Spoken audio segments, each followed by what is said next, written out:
Welcome to Ireland Daily News. Today is the 28th of June 2026. Story 1.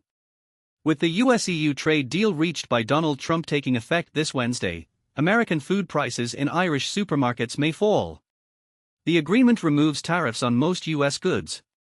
This includes ketchup, cheese, pork, and lobster. But chlorine-washed chicken and hormone-fed beef remain banned. The agreement includes an emergency brake mechanism. It remains valid until 2029. The EU recently designated Amazon and Microsoft as gatekeepers under the Digital Markets Act. This could trigger future competition probes. Ireland assumes the rotating EU presidency this Wednesday. Ireland's ambassador to the EU, Angel O'Donoghue, says Ireland will work to improve transatlantic trade relations. But she warned that areas like digital regulation could still become difficult issues. Story 2. Fianna Fáil TD Cormac Devlin is calling for an increase in the small gift exemption. He suggests raising the limit from €3,000 to €5,000. This move aims to help children with house deposits. The exemption limit has been frozen since the introduction of the euro over 20 years ago. Currently, a child can inherit up to €400,000 from their parents tax-free. Amounts above this are subject to a 33% capital gains tax. Devlin believes this change would ease pressure on families regarding housing and education costs. If approved, a child could receive €10,000 annually from both parents tax-free. This would not impact their lifetime inheritance tax threshold. Fianna Fáil and Fine Gael have both hinted at inheritance tax changes in the October budget. The Tánaiste says he understands the burden inheritance tax places on families.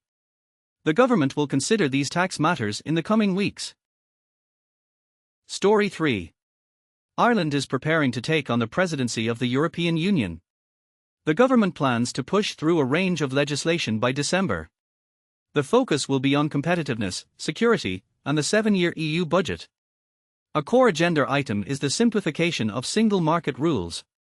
Ireland also supports their EU Inc. framework to facilitate cross-border business. This aims to make it easier for companies to operate across member states. Ireland's ambassador to the EU, Angel O'Donoghue, says the roadmap has clear deadlines. Ireland must coordinate agreement among 27 member states on the budget structure. The budget will shift more resources toward defence and competitiveness. It will also reduce spending on agriculture and cohesion policies. Fine Gael MEP Regina Doherty has expressed concerns about centralised financial supervision. She believes this could impact the Irish Financial Services Centre.